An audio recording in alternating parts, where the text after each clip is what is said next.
Friends, good morning. Welcome to Ask Spoken English Academy. मी आरती वाके एक नवीन video घेऊन तुमच्या समोर आले आहे. टेन्सेसच्या सिरीजमध्ये आपण फ्युचर परफेक्ट टेन्स शिकत आहे. ऑलरेडी आपण त्याचं स्ट्रक्चर बघितलेले आहे, त्याचे भरपूर सारे एक्झाम्पल्स बघितलेत आणि आता आपण बघणार आहे bunch wise sentences. Bunch wise सेंटेन्सेसमध्ये affirmative sentence, negative sentence, interrogative sentence आणि इंटरोगेटिव्ह निगेटिव्ह सेंटेन्सचे चारही सेंटेन्सेस एकदम करणार आहे. परफेक्ट टेन्स म्हणजे पूर्ण आहे आणि फ्युचर म्हणजे भविष्य. सो भविष्यकाळातले पूर्ण क्रिया सांगण्यासाठी आपण काय करतो, शॅल हॅव, विल हॅव हे दोन हेल्पिंग वर्ब वापरले जातात आणि क्रियापदाचं तिसरं रूप वापरतो. एका पर्टिक्युलर टाइमला भविष्यकाळातल्या क्रिया पूर्ण झाली असेल. For example, Sunaina will have bought fresh vegetables at evening. संध्याकाळी सुनैनाने फ्रेश व्हेजिटेबल म्हणजे ताज्या भाज्या विकत आणल्या असतील. Will have bought.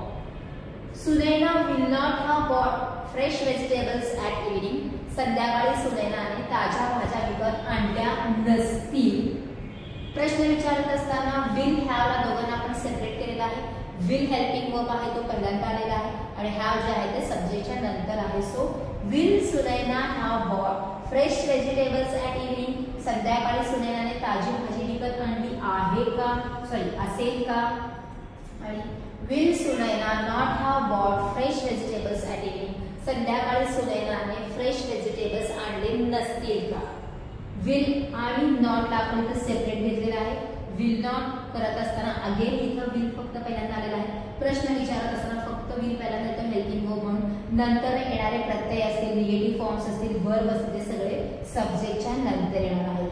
कधी तर संध्याकाळी. टाइम सांगितलेला आहे की संध्याकाळी विकत आणले असतील, विकत आणले नसतील. विकत आणले असतील का, विकत आणले नसतील का.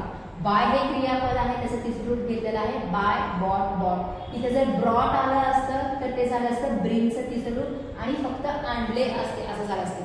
विकत आणले असते असं झालं नसतं. दिस इज बाय, बायचं झालं बॉट. आता जर आपल्याला नॉट शॉर्ट मध्ये पाहिजे असेल तर आपण काय करू शकतो, शॉर्ट फॉर्म यूज करू शकतो. जसं की I shall have shot new video for YouTube on Sunday.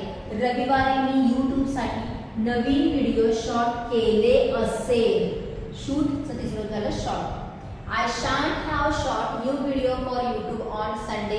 रविवारी मी यूट्यूब साठी नवीन व्हिडिओ शॉट केले नसेल. इथे आपण शाल नॉटच्या ऐवजी आपण शालन यूज केलेला आहे, शॉर्ट फॉर्म यूज केलेला आहे.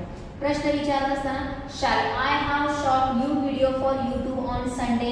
रविवारी मी यूट्यूब साठी नवीन व्हिडिओ बनवले असेल का, शूट केले असेल का. आणि Shalan I have shot new video for YouTube on Sunday. रविवारी मी यूट्यूब साठी नवीन व्हिडिओ शॉट केले नसेल का. इथं आपण शालट घेतलेला आहे. आपण शांत सुद्धा घेऊ शकतो शॉर्ट फॉर्म करत असताना, दोन्हीही बरोबर आहे. आणि विलचं जर तुम्हाला शॉर्ट फॉर्म घ्यायचं असेल तर विलंट होत नाही तर आपल्याला घ्यायचं आहे वोंट. जसं की सुनैना वोंट हॅव बॉट असं आलं असतं किंवा वोंट सुनैना हॅव बॉट असं आलं असतं.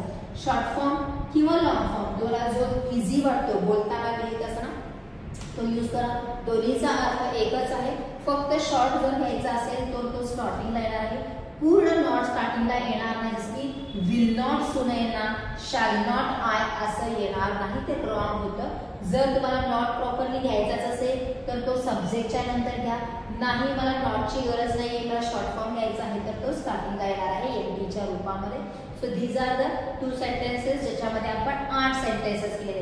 अफर्मेटिव्ह झालं, निगेटिव्ह झालं, प्रश्न झाला, प्रश्नार्थक, नकारात्मक झाला. अगेन अफर्मेटिव्ह, निगेटिव्ह, इंटरोगेटिव्ह आणि इंटरोगेटिव्ह निगेटिव्ह झाले. आता मागच्या व्हिडिओमध्ये मी तुम्हाला भरपूर सारे एक्झाम्पल्स दिले. तेच एक्झाम्पल तुम्ही तुमच्या समोर ठेवा. जर स्वतःचे लिहिलेले असतील तर वेल अँड गुड, ते समोर ठेवा आणि त्या एका सेंटेन्सचा एकाच वेळेस 4 सेंटेन्सेस बोलण्याचा प्रयत्न करा. बोलता येणं गरजेचं आहे. तुम्ही लिहू शकता आय नो, कारण वर आहे ते फक्त आपल्याला खाली कॉपी करत जायचं आहे. पण जेव्हा तुम्हाला बोलायला सांगितलं जातं, वाचायला सांगितलं जातं तर आपले उच्चार अडखळतात. ते कमी करण्यासाठी तुम्ही जे काही लिहिलेलं आहे ते जोरजोरात म्हणण्याचा, वाचण्याचा प्रयत्न करा आणि bunch wise sentences at a time म्हणण्याचा प्रयत्न करा. या 2 सेंटेन्सेस मध्ये काय फरक आहे ते तुम्हाला लगेच कळते.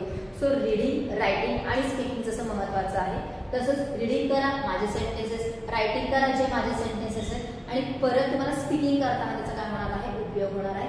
So this is for today.